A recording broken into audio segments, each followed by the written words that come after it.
So spring is very much in the air here. We have got 4 baby bottle lambs, a baby bottle goat, and we have just woken up this morning to some piglets. Time for a quick farm update. We have got ourselves 4 bottle lambs and a baby goat that we are bottle raising. Unfortunately, we lost his sister to the cold, so we're bottle raising him, and so we call these guys the glams, and we've got a 4-way milk feeder that the lambs are using. And then we're bottle feeding the goat because the goats are so much more gentle at feeding and the lambs are so go-getter that we had to keep him separate. We have started letting them out so they can frolic around in the food forest, which they are loving, and they're eating all the long grass that's in there. We also managed to spend some time tidying up my vegetable garden, which I'm very excited about. We've managed to get a whole lot of wood mulch down for the paths. Everything's looking all fresh and clean and ready for springtime. Chloe and I spent some time sowing some seeds, so I have a whole lot of my spring seeds ready and growing in the seed raising house.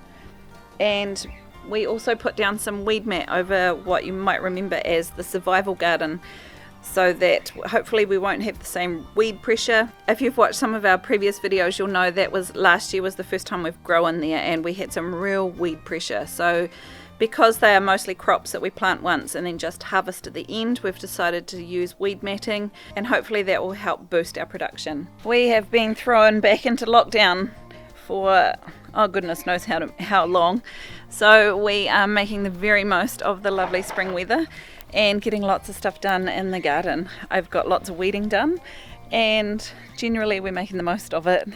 I have a whole lot of baby trees that I need to plant out. This one has a little flower on it. So many little seedlings on the heat table growing nicely. And a lot of my cuttings are growing too, which is exciting.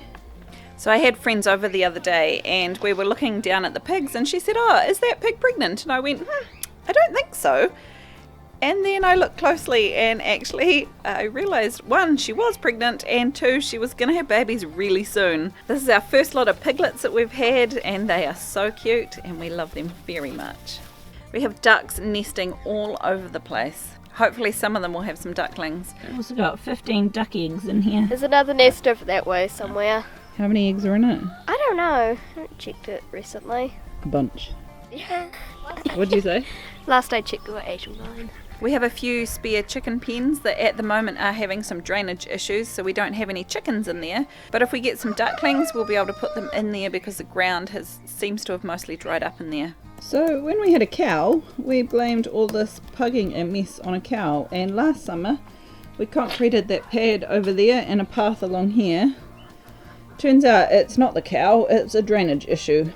So we're going to have to probably concrete this entire area. We're making good slow progress with Matthew's music studio, and we're hoping to put a pergola up over the side there and sort out this fencing issues. We've also had some wonderful warm weather and have been embracing it and using a lot of the barbecue, which has been so much fun. So I hope you found this video useful. If you have, hit the like button and I will see you in the next one.